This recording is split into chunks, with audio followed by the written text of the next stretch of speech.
தூய்மை மிகு நற்கருணைக்கு எல்லா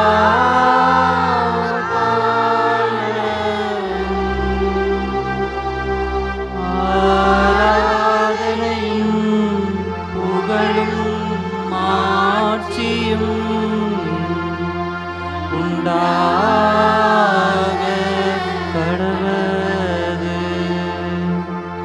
நிலையான புகழுக்குரிய தூய்மை மிகு நற்கருணைக்கு எல்லா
தேவன கருணையிலே அழியா புகழோடு வாழ்பவரே, அன்பு பாதையில் வழி நடந்தே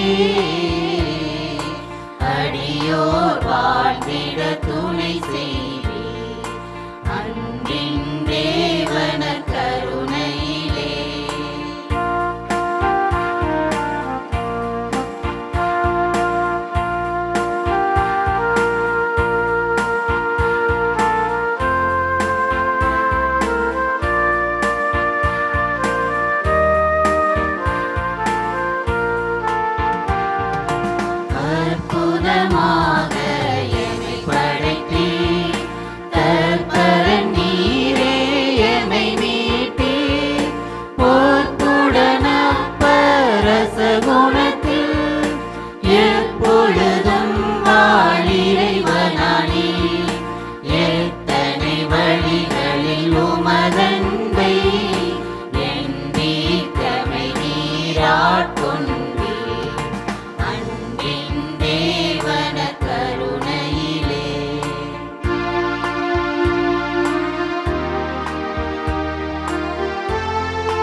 மலையின் சிகரமதில் கனிவுடன் தினம் எமை நிலை நிறுத்தும் நற்கருணை விசுவாசமதில் நம்பிக்கையூட்டி வளர்த்திடுவே. இளமையின் பொழிவாழ் திகழ் திருச்சபையும் யாவரும் வாழ தயை புரிவே.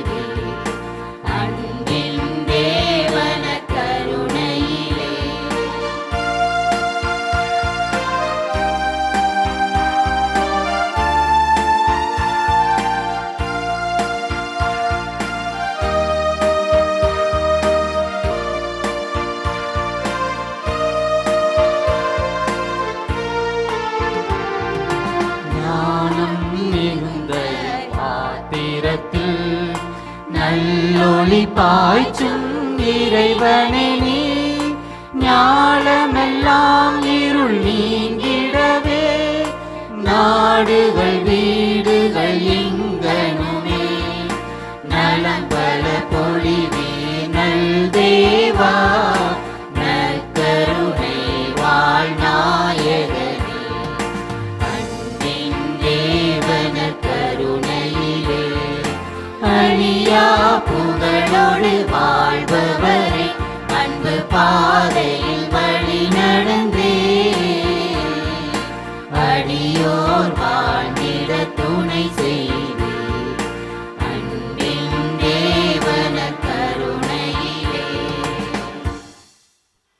மதுரை உயர் மறைமாவட்டம், தேனி மறைவட்டம், போடிநாயக்கனூர் புனித ஆரோக்கிய அன்னை ஆலயத்தில் நடைபெறக்கூடிய இந்த நற்கருணை ஆராதனையில் மாதா தொலைக்காட்சி நேயர்கள் உங்கள் ஒவ்வொருவரையும் உங்களுக்காக ஜெபிக்கக்கூடிய இந்த நற்கருணை ஆராதனையில் பங்கெடுக்குமாறு, பக்தியோடு பங்கெடுத்து இறையாசிர் பெற்று செல்லுமாறு அன்போடு அழைக்கிறேன்.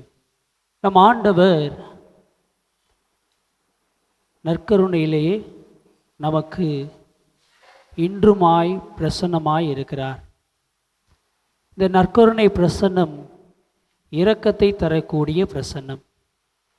நாம் எப்பொழுதெல்லாம் ஆண்டவரை தேடி வருகிறோமோ அப்பொழுதெல்லாம் இரக்கத்தின் ஊற்றாக இந்த நற்கருணை வடிவிலே நம்மை தேடி வரக்கூடிய இறைவன் அந்த இரக்கத்தை இன்னும் அதிகமாய் நம்மில் ஆழமாய் நம் ஒவ்வொருவருக்கும் நிறைவாக தர இந்த நற்கருணை பிரசன்னத்தின் வழியாக நம்மை தேடி வருகிறார்.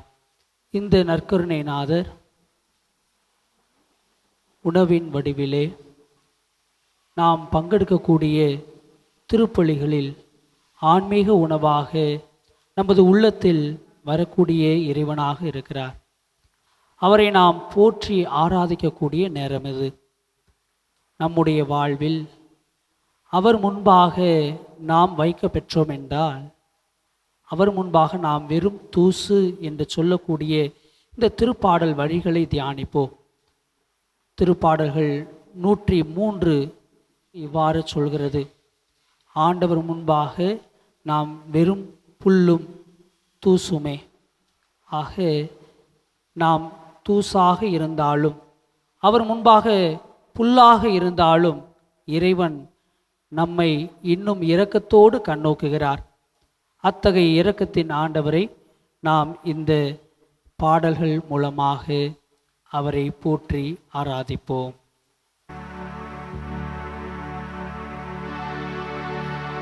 நெஞ்சே நீ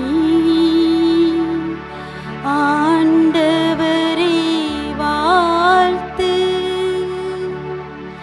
அவர் செய்த நன்மைகளை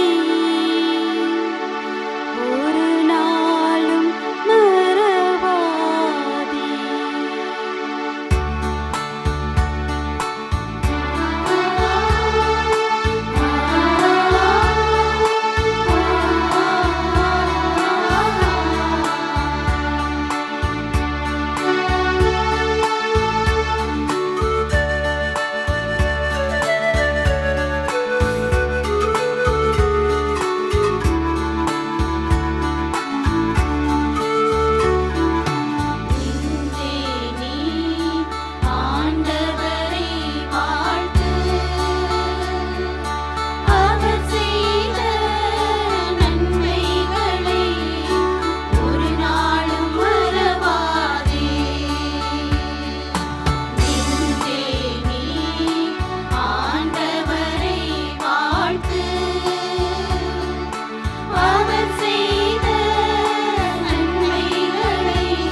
நம் ஆண்டவர் நன்மை தனம் அனைத்திற்கும் முற்றான இறைவர்.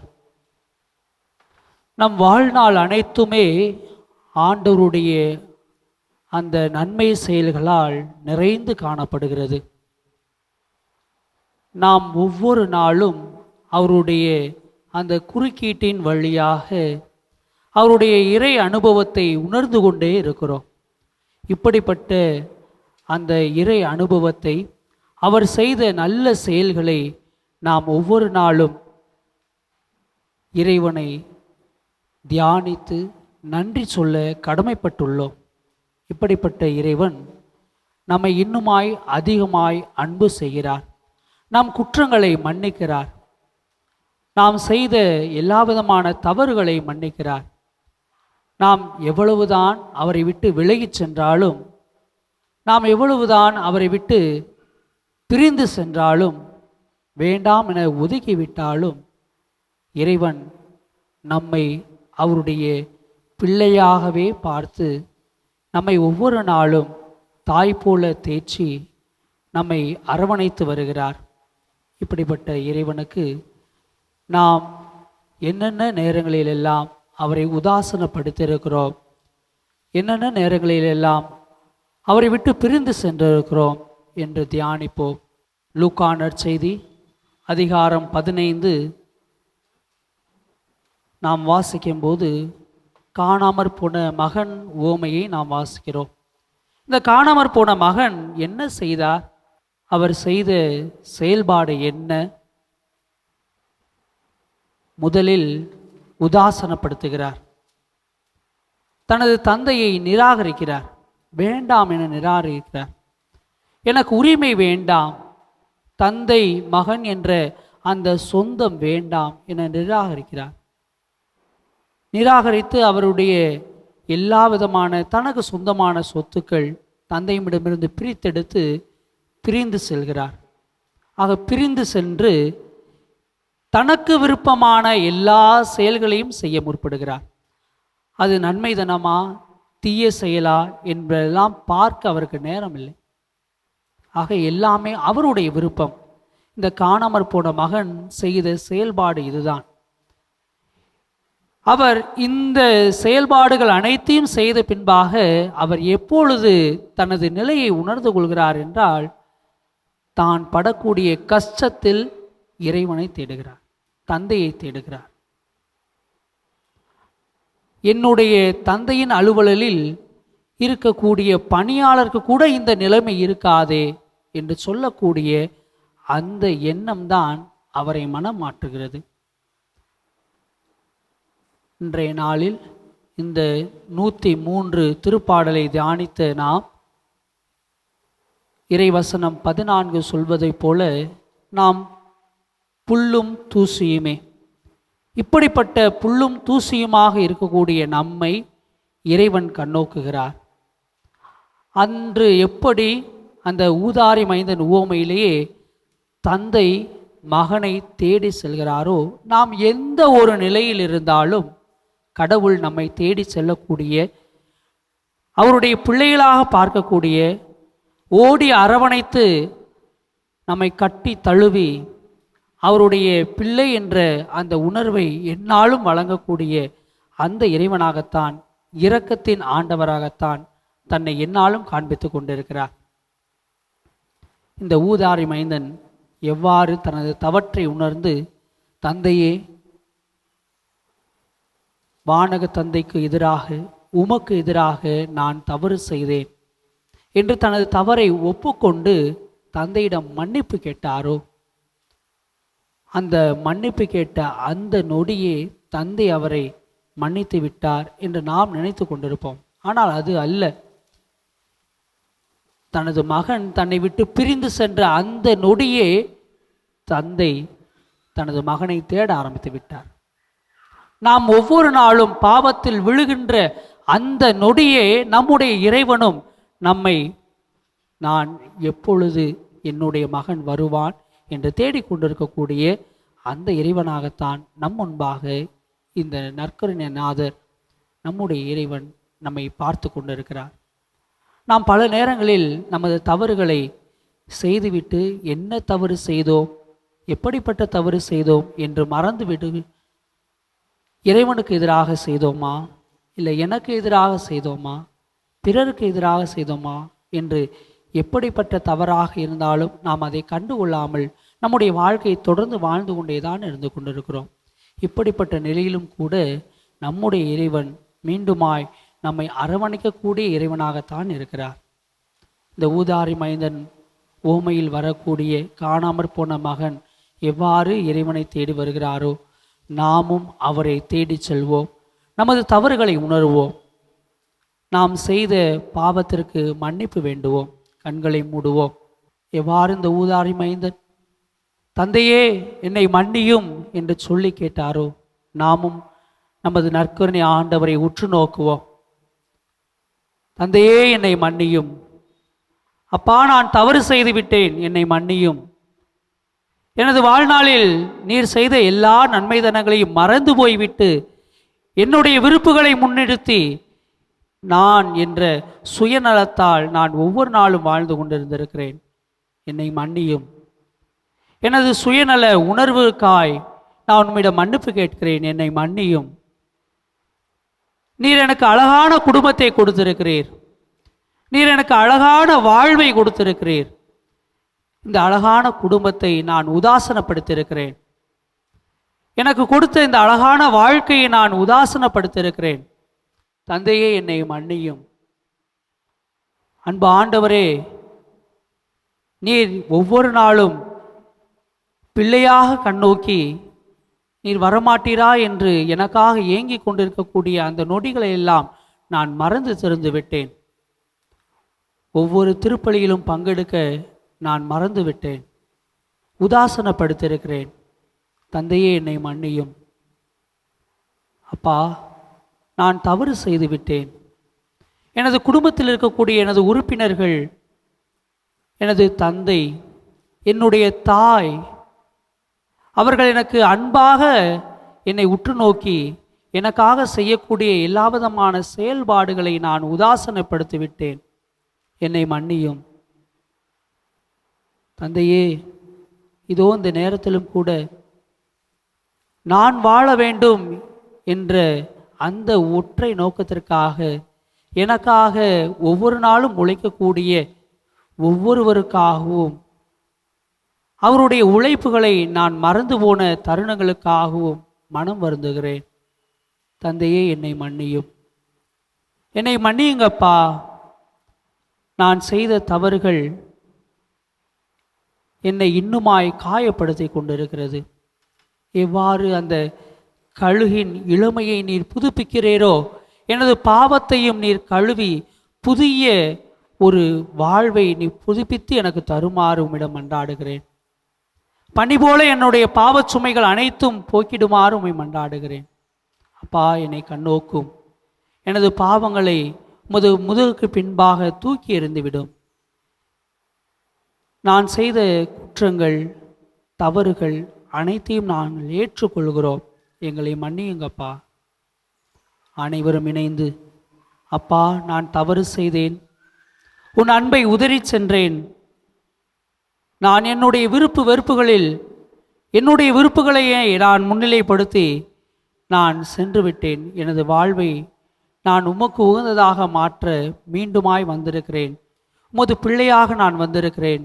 என்னை ஏற்றுக்கொள்ளும் என்று சொல்லி நாம் ஆண்டவரை நோக்கி மன்றாடுவோம். அப்பா, நான் தவறு செய்தேன் என்ற பாடலை நாம் அனைவரும் இணைந்து பாடுவோம்.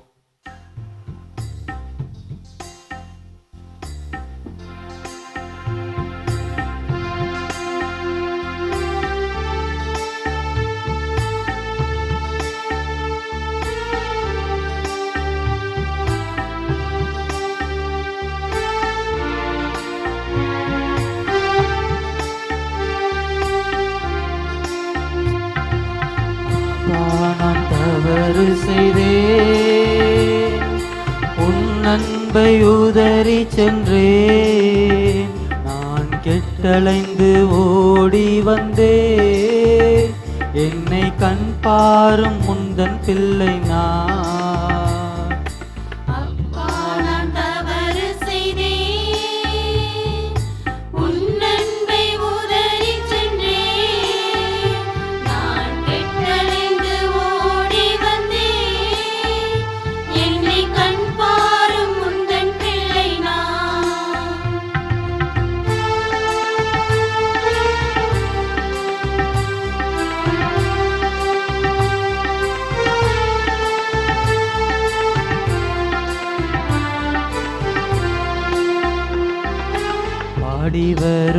பறவைகளும்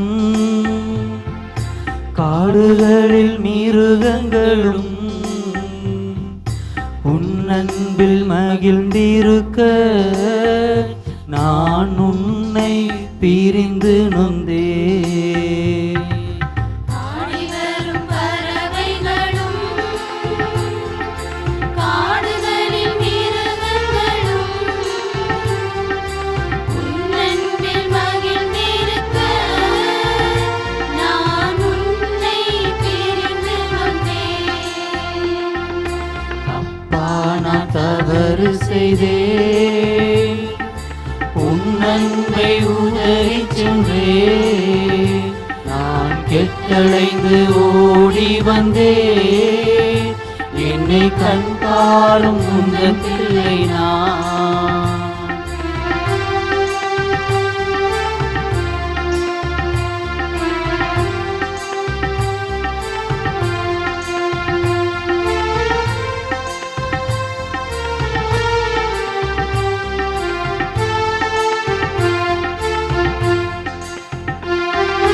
சுமைகளில் சோர்ந்தோரே என்னிடத்தில் வாருமென்றி அந்த ஆறுதல் வார்த்தை என்னை இன்று உன்னிடத்தில் ஈர்த்ததையா. சுமைகளில் சோர்ந்தோரே என்னிடத்தில் வாருமென்றே அந்த ஆறுதல் வார்த்தை என்னை உன்னிடத்தில் ஈர்த்ததையா. அப்பா, நான் தவறு செய்தேன், உன் அன்பை உதறி சென்றேன், நான் கெட்டலைந்து ஓடி வந்தேன், என்னை கண் பாரும் உந்தன் பிள்ளை நான். அப்பா, நான் தவறு செய்தேன், உன் அன்பை உதறிச் சென்றேன், நான் கெட்டலைந்து ஓடி வந்தேன், என்னை கண் பாரும் உந்தன் பிள்ளை நான். நம் ஆண்டவர் இயேசு கிறிஸ்து நற்கருணையிலே நம்மை நாடி வருகிறார். உலகம் முழுவதும் முடிவுக்கு வந்தாலும் உலகம் முடியும் வரை என்னாலும் நான் உங்களோடு இருக்கிறேன் என்று சொல்லி இந்த நற்கருணை வடிவிலே நம் முன்பாக வச்சிருக்கிறார். இவர் சொல்லக்கூடிய ஒரு கருத்து, நாம் தவறு செய்தாலும் அவர் சிலுவையில் தொங்கிய போது தந்த முதல் வார்த்தை, தந்தையே இவர்களை மன்னியும், இவர்கள் செய்வது என்னவென்று தெரியாமல் செய்கிறார்கள், இவர்களை மன்னியும். ஆக என்னாலும் மன்னிக்கக்கூடிய அந்த தன்மையை இந்த நற்கருணைநாதர் நம்முடைய ஆண்டவர் இயேசு கிறிஸ்து இப்பொழுது நமக்கு தந்திருக்கிறார். நாம் நம்முடைய பாவங்களை அனைத்தையும் உணர்ந்து அவருடைய சிலுவையோடு அவருடைய பாடுகளோடு ஒப்பிட்டு நாம் அவரிடமிருந்து புது பொலிவு பெற்றவர்களாக இப்பொழுது வாழ்ந்திருக்கிறோம். நமக்கு தந்தையாக, நமக்கு தாயாக, உடனிருக்கக்கூடிய அந்த உடனிருப்பை தரக்கூடியவராக இந்த நற்கருணைநாதர் இருக்கிறார்.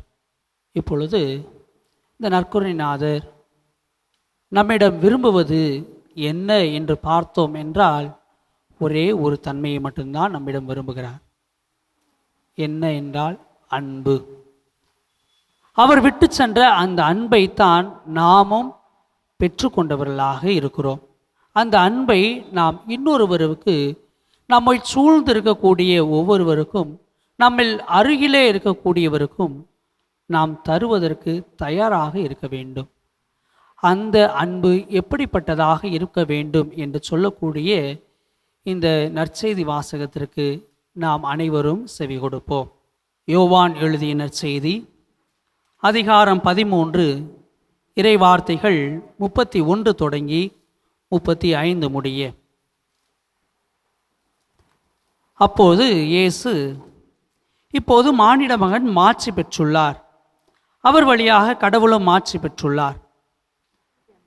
கடவுள் அவர் வழியாக மாட்சி பெற்றாரானால் கடவுளும் தம் வழியாய் அவரை மாட்சிப்படுத்துவார். உடனேயே அவரை மாட்சிப்படுத்துவார். பிள்ளைகளே, இன்னும் சிறிது காலமே உங்களோடு இருப்பேன். நீங்கள் என்னை தேடுவீர்கள். ஆனால் நான் போகும் இடத்திற்கு உங்களால் வர இயலாது. இதையே யூதர்களுக்கு சொன்னேன், இப்போது உங்களுக்கும் சொல்கிறேன். நீங்கள் ஒருவருக்கொருவர் அன்பு செலுத்துங்கள் என்னும் புதிய கட்டளையை நான் உங்களுக்கு கொடுக்கிறேன்.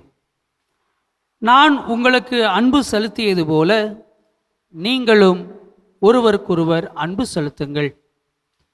நீங்கள் ஒருவருக்கொருவர் செலுத்தும் அன்பிலிருந்து நீங்கள் என் சீடர்கள் என்பதை எல்லாரும் அறிந்து கொள்வர் என்றார். ஆண்டவரின் அருள்வாக்கு. கிறிஸ்துவே உமக்கு புகழ். இயேசுவில் அன்புக்குரியவர்களே, இந்த அன்பு கட்டளை, புதிய கட்டளை இயேசு தருவது எப்போது என்று பார்த்தோன்னா, அவர் தன்னுடைய சீடர்களுக்கு கால்களை கழுவிய பின்பாக இந்த புதிய கட்டளையை கொடுக்கிறார். இந்த புதிய கட்டளையை கொடுக்கும்போது என்ன நடந்து கொண்டிருக்கிறது அப்படின்னா, பாஸ்கா விழாவை கொண்டாடி கொண்டிருக்கிறார்கள். பொதுவாக பாஸ்கா விழா அப்படின்னு சொன்னோன்னா என்னவாக இருக்கிறது அப்படின்னா, இஸ்ரேலிடையே 2 இனத்தவர் இருந்தார்கள். யார் யார் அப்படின்னா, ஆடு மேய்ப்பவர்கள், இன்னொருத்தவங்க விவசாயிகள். ஆடு மேய்ப்பவர்கள் என்ன செய்கிறாங்க அப்படின்னா, தங்களுடைய ஆடுகளுக்கு மேய்த்து கொண்டே இருக்கும்போது இடம் விட்டு இடம் செல்லக்கூடிய நிலை அவர்களுக்கு இருக்கும். விவசாயிகள் என்ன செய்வாங்க, அவர்கள் விதைத்த விதைகள் அறுவடைக்கு வரும்போது அறுவடையை கொண்டு இறைவனை போற்றி புகழ்வார்கள். ஆக இந்த 2 குழுவாக இருக்கக்கூடிய இஸ்ரேல் மக்கள் கடவுளை எவ்வாறாக பார்த்தார்கள் என்றால், அவர்கள் எப்பொழுதெல்லாம் இடம் விட்டு இடம் மாறுகிறார்களோ அப்பொழுது ஒரு ஆட்டை எடுத்து பலியிடுவார்கள். அந்த பலியிடக்கூடிய ஆடு எதற்காக அப்படின்னா, புது இடத்திற்கு போகிறோம், எந்த ஒரு ஆபத்தும் எங்களுக்கு நெருங்கக்கூடாது. ஆக வருங்காலத்தை நோக்கி அவர்களுடைய பயணம். அதே போல் இதுவரை நல்ல முறையில் நாங்கள் இருந்ததற்கு நன்றியாகவும் இந்த ஆடை பலி செலுத்துகிறோம். இங்கே அறுவடை செய்யக்கூடிய விவசாயிகளை பார்த்தோன்னா, விளைச்சலில் நல்ல விளைச்சலை எடுத்துக்கொண்டு இறைவனுக்கு நன்றி செலுத்த மீண்டுமாய் கொண்டு வந்து அதை படைப்பார்கள். ஆக அதை படைக்கும்போது அதை படைத்துவிட்டு இறைவனுக்கு நன்றி செலுத்துவார்கள். இது இஸ்ரேல் மக்கள் இந்த 2 விதமான தொழில்களை செய்யும்போது செய்யக்கூடிய ஒரு நிலை. இதில் 2மே நாம் பார்க்கும்போது என்ன நடக்கிறது அப்படின்னா, ஒன்று கடந்த காலத்தை நோக்கிய பயணம். அந்த கடந்த கால நோக்கிய பயணத்தில் இறைவன் எவ்வாறெல்லாம் இவர்களுக்கு உதவி செய்தார் என்பதை கண்டு அதற்கு நன்றி செலுத்தக்கூடிய ஒரு நிலை. இன்னொன்று என்ன அப்படின்னா, தங்களுடைய எதிர்காலம் எவ்வாறாக அமைய வேண்டும், தங்களுடைய எதிர்காலம் பாதுகாப்பாக அமைய வேண்டும் என்று சொல்லி எதிர்காலத்தை மனதில் கொண்டு இறைவனிடம் மீண்டுமாய் வேண்டக்கூடிய ஒரு நிலை. ஆக இந்த 2 நிலைகளிலுமே அவர்கள் கடவுளை தேடுகிறார்கள். இதில் மிக மிக முக்கியமானது என்ன அப்படின்னா, நிகழ்காலம். வருங்காலமோ கடந்த காலமோ 2ம் கடவுளில் மையமாக இருக்கும்போது நிகழ்காலத்தில் யார் இருப்பார்? கடவுள் தான் இருப்பார். ஆக கடந்த காலத்தில் கடவுள் நம்மை வழிநடத்தி சென்றார். இதுவரை வழிநடத்திய கடவுள் இன்னுமாய் வழிநடத்துவார். இன்றைய நிகழ்காலத்திலும் என்னோடே இருப்பார், என்னோடு பயணிப்பார். இதுவரை பயணித்து வந்த இறைவன் அந்த பயணத்தை, வாழ்வுக்கான அந்த பயணத்தை மீண்டுமாய் கொடுப்பார் என்ற அந்த நம்பிக்கையை, வருங்காலத்தில் எதிர்காலத்தில் நான் எவ்வாறாக இருக்க வேண்டும் என்ற அந்த இலக்கை நோக்கி பயணிக்கும் போது அந்த பயணத்திற்கு தேவையான எல்லா நலன்களையும் நிரப்பக்கூடியவராக இந்த இறைவன் நாம் ஒவ்வொரு நாளும் தேடும்போது, அவரை நாம் அருகில் வைத்து கொள்ளும்போது அந்த இறைவன் இருப்பார். இந்த 2 நிலைகளையுமே நாம் முழுமையாக பார்க்க வேண்டியது நிகழ்காலம். இந்த நிகழ்காலத்தில் நாம் மகிழ்வாக இருக்கவும் இறைவனுடைய வழியில் நடக்கவும் அழைக்கப்படுகிறோம். அந்த நிகழ்காலத்தில் எவ்வாறாக நடப்பது என்று சிந்திக்கும் போது இந்த அன்பைத்தான் மையமாக வைத்து நாம் வாழ அழைக்கப்படுகிறோம். என்ன இயேசு எதை கொடுத்தார், எதற்காக இந்த சிலுவையை அவர் தாங்கினார், எதற்காக தன்னுடைய உயிரை கொடுத்தார் என்றெல்லாம் பார்த்தோம்னா எல்லாத்திற்கும் முழுமையாக வந்து நிற்பது அன்பு. அந்த அன்பை அவர் இவ்வாறாக சொல்கிறார், நான் எவ்வாறு உங்களை அன்பு செலுத்தினேனோ அதுபோல நீங்களும் ஒருவர் மற்றவரை அன்பு செலுத்துங்கள். அவர் அன்பு செலுத்தியது யாரை? பகைவர்களை. அந்த பகைவர்களை என்று சொல்லும்போது அதை இன்னும் ஆழமாக பார்த்தோம் அப்படின்னா, உங்களிடையே அன்பு செலுத்துபவர்களை நீங்களும் அன்பு செலுத்தினால் உங்களுக்கும் மற்றவங்களுக்கும் என்ன வித்தியாசம்? அதனால் பகைவர்களை அன்பு செய்யுங்கள். அவர் சொல்கிறாரு, செய்துங்க அன்பிக்கிறார். அதே போல் ஒடுக்கப்பட்டவர்கள், ஓரங்கட்டப்பட்டவர்கள், கண்டுகொள்ளாதவர்கள், அவர்களை தேடி செல்கிறார். அவரை தேடி செல்கிறார். ஆக நம்முடைய வாழ்விலும் நாம் பார்த்தோம் என்றால் இறைவன் இந்த தேடலை வைத்திருக்கிறார் என்றால், இறைவனே இந்த தேடலை வைத்திருக்கிறார் என்றால், நான் யார்? நான் ஒரு தூசு, நான் என்னுடைய வாழ்க்கை ஒரு புல்லுக்கு சமம் இறைவன் முன்பாக என்று எடுத்துக்கொண்டோம் என்றால், அவர் தேடி சென்ற அந்த பயணத்தை இந்த நிகழ்காலத்தில் நாமும் தேடி செல்லும் போது நீங்களும் நானும் அந்த பயணத்தை, அன்பு பயணத்தை நம்முடைய வாழ்க்கையில் அமைத்து கொள்ளும் போது இறைவன் கண்டிப்பாக நம் முன்பாக செயலாற்றுவார். இப்படி செயலாற்றும் போது நாம் கண்டிப்பாக நற்கருணையை தாங்கியவர்களாக, நற்கருணையை ஒவ்வொருவருக்கும் கொடுப்பவர்களாக, அந்த நற்கருணையை வெளிப்படுத்துபவர்களாக நாம் இருப்போம். இதைத்தான் 16வது பெனடிக்ட் இவ்வாறாக சொல்கிறார். என்ன சொல்கிறார்னா 3 காரியங்களை சொல்கிறார். 1, நற்கருணையாக நீங்கள் வாழ வேண்டும். 2, நற்கருணையை கொண்டாட வேண்டும். ஆக நற்கருணை வாழ வேண்டும், நற்கருணையை கொண்டாட வேண்டும். 3, நற்கருணை என்பது நம் வாழ்வில் ஒரு அங்கமாக மாறிட வேண்டும். அந்த தியாக பலியை நாம் இன்னொருவருக்கு எடுத்துச் சொல்வதாக அமைய வேண்டும். ஆக இந்த 3 உண்மைகளை 16ஆம் பெனடிக்ட் அவர்கள் நாம் கொண்டாட, நாம் இன்னொருவருக்கு எடுத்து சொல்ல, நாம் அந்த வாழ்க்கையாக மாறிட நற்கருணை நமக்கு உதவ வேண்டும் என்று சொல்கிறார். ஆக இந்த பாஸ்காவும் இதைத்தான் சொல்கிறது. என்ன? நற்கருணை, இறை வார்த்தை. ஆக இறை வார்த்தையை நாம் வாழ்வாக்கும் போது நற்கருணை நம்மில் வாழ்வாகிறது. இதை எவ்வாறு புரிந்து கொள்ளலாம் அப்படின்னா, வாக்கு மனிதரானார், நம்மிடையே குடிகொண்டார். வாக்கு என்பது இறை வார்த்தை, நம்மிடையே குடிகொண்டார் என்பது நற்கருணை. உலகம் முடியும் வரை உங்களோடு இருக்கிறேன், நற்கருணையாக இருக்கிறார். வார்த்தை, வாக்கு மனிதரானார், வார்த்தை மனிதராகக்கூடிய நிகழ்வு. ஆக இறை வார்த்தையை நாம் வாழ்வாக்கும் போது நம்மிடையே குடிகொள்ளக்கூடிய இறைவனை நற்கருணையாக நாம் எடுத்து செல்ல அழைக்கப்படுகிறோம்.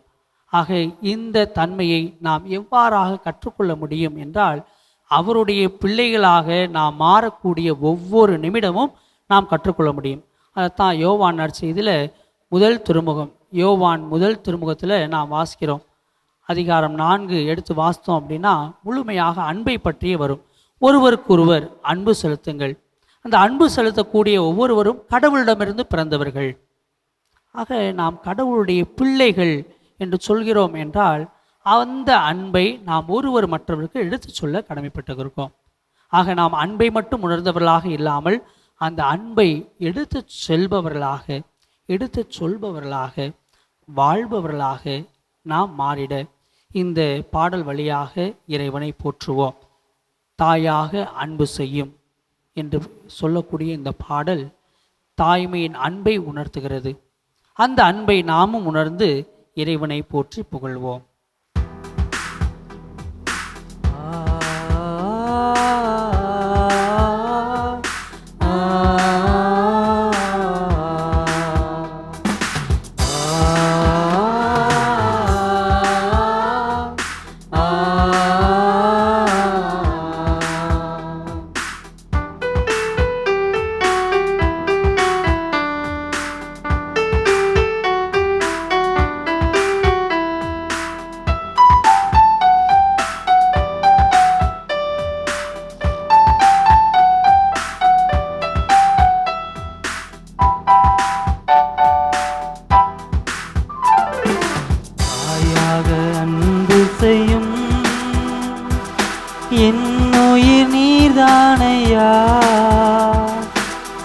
மெய்யாக நம்பி வந்தோ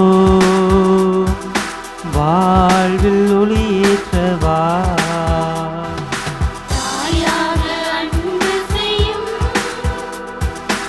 என்னுயிர் நீதானையா சேயாக நம்பி வந்தோம் வாழ்வில் ஒளியேற்றவா கொஞ்சம் தமிழ் மொழி பேசி என்னை தேற்றவே கொஞ்சம் தமிழ் மொழி பேசி என்னை தேற்றவே பிஞ்சு நெஞ்சம் அழைக்கிது வருவாய் தேவா தாயாக அன்பு செய்யும் என்னுயிர் நீதானையா சேயாக நம்பி வந்தோம் வாழ்வில் ஒளியேற்றவா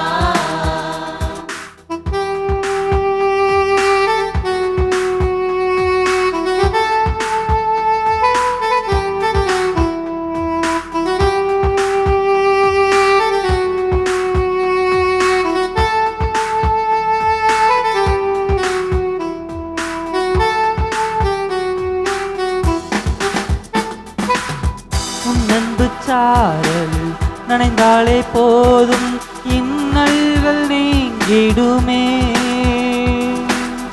உன் சுவாச காற்றில் நடந்தாலே போதும் பின் வாசல் அடைந்திடுவே நான் என்றும் உன் சாயல்தானே உன் கோவில் குடிகொள்ள நீ வா நான் என்றும் உன் சாயல்தானே உன் கோயில் குடிகொள்ள நீ வா தாயாக அன்பு செய்யும் என்னுயிர் நீதானையா சேயாக நம்பி வந்தோம் வாழ்வில் ஒளியேற்றவா தாயாக அன்பு செய்யக்கூடிய இறைவன். நாம் அவரை ஓடி தேடும் போதெல்லாம் அரவணைக்கக்கூடிய இறைவன். இதோ இந்த நற்கருணையிலே நம்மை இன்னுமாய் அன்பு செய்ய, நம்மை இன்னும் அதிகமாய் ஆசிர்வதிக்க, நம்முடைய தேவைகள் என்ன என்பதை கேட்டு அந்த தேவைகள் அனைத்தையும் தரக்கூடிய, நாம் வாழக்கூடிய நம்முடைய வாழ்க்கையில் நாம் படக்கூடிய கஷ்டங்கள் பிரச்சனைகள் எதுவாக இருந்தாலும் அவை அனைத்தையும் அவர் தன்னிடம் தாங்கி கொண்டு நமக்கு நன்மை தனத்தை மட்டுமே தரக்கூடிய இறைவனாக இருக்கிறார். அந்த இறைவனிடம் நாம் கண்களை மூடி நம்முடைய தேவைகளை எடுத்துரைப்போம். தாயான தெய்வமே, தந்தையாக எங்களை வழிநடத்துபவரே, நண்பராக இருந்து எங்களுக்கு தோள் கொடுத்து எங்களுக்கு தேவையான நேரங்களில் ஆறுதலை தருபவரே, இதோ நாங்கள் உம்மிடம் வருகிறோம். நாங்கள் கேட்பதற்கு முன்பாகவே எங்களுடைய தேவைகள் அனைத்தையும் அறிந்த தேவன், எங்களுக்கு எங்களுடைய வாழ்க்கையில் இந்த நிகழ்காலத்தில் எங்களுக்கு என்ன தேவை என்பதை நீர் அறிவீர். எங்களுடைய தேவைகள் அனைத்தையும் உமது பாதத்தில் ஒப்புக் கொடுக்கிறோம். இதோ ஏற்றருளும். எங்களுடைய தேவைகளை நாங்கள் மன்றாட்டுகளாக சமர்ப்பிக்கும் போது இந்த மன்றாட்டுக்களை நீர் கனிவாய் செவிசாய்த்து எங்களுக்கு ஆசீர்வாதத்தை, நாங்கள் விரும்பிய அந்த நல வாழ்வை, நாங்கள் விரும்பக்கூடிய அந்த வளமான வாழ்க்கையை நீர் தரக்கூடிய இறைவனாக இருந்து உம்மை மட்டுமே நாங்கள் நம்பக்கூடிய எங்களுக்கு நிறைவான ஆசீர்வாதத்தை தரக்கூடிய இறைவனாக இருந்து எங்களை வழிநடத்தும். எல்லாம் வல்ல இறைவா, உலக நாடுகளிடையே சண்டை சச்சரவுகள் நீங்கி போர் தவிர்த்து அமைதியுடன் வாழ அருள் தர வேண்டும் என்று இறைவா உம்மை மன்றாடுகின்றோம். ஆண்டவரே, எங்கள் மன்றாட்டை கேட்டருளும்.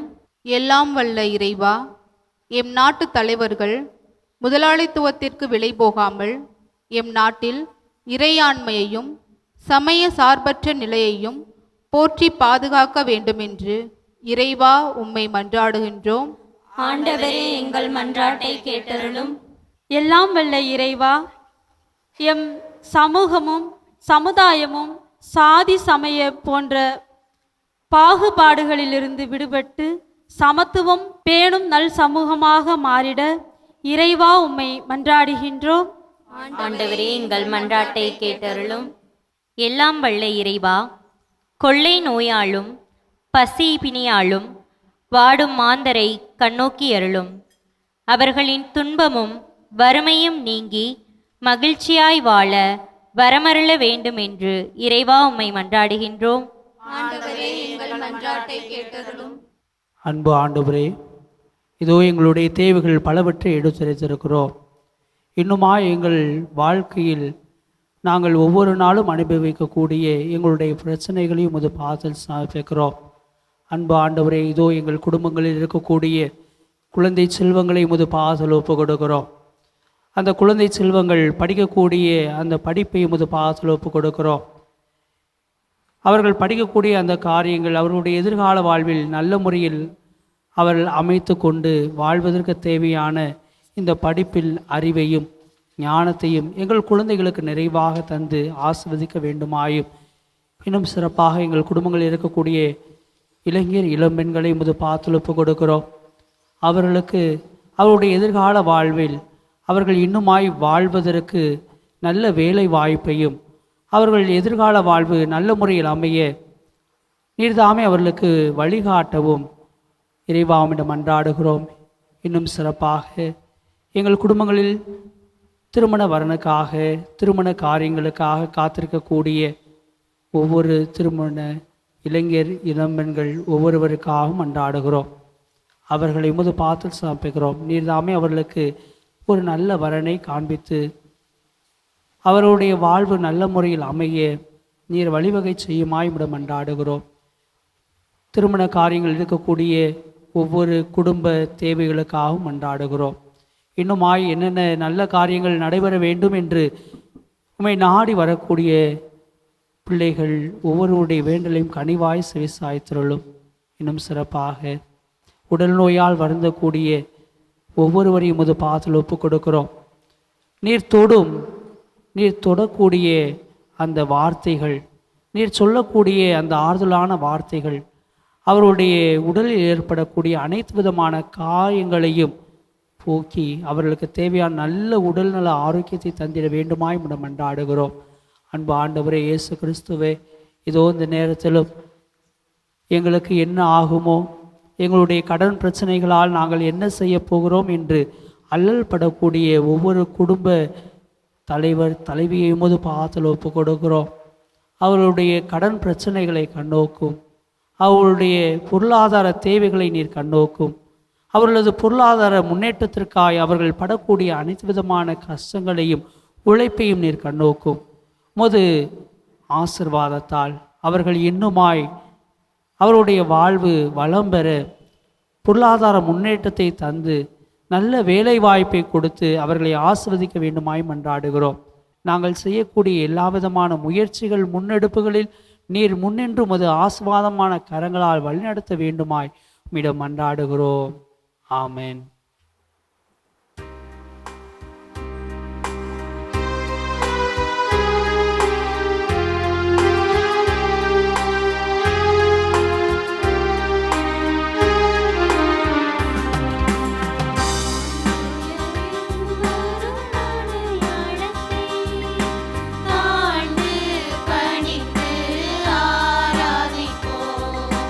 பழைய நியம முறைகள்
மன்றாடுவோமாக. இறைவா, இந்த வியப்புக்குரிய அருளடையாளத்தில் உம்முடைய பாடுகளின் நினைவை எங்களுக்கு விட்டு சென்றீர். உம் திருவுடல் திருரத்தமாயவற்றின் தூய மறைபொருளை வணங்கும் நாங்கள் முது மீட்பின் பயனை இடைவிடாமல் துய்த்துணர்ந்து மகிழ அருள்வீராக. தந்தையாகிய இறைவனோடு தூயாவியாரின் ஒன்றிப்பில் இறைவனாய் என்றென்றும் வாழ்ந்து ஆட்சி செய்கின்ற உமை மன்றாடுகின்றோம்.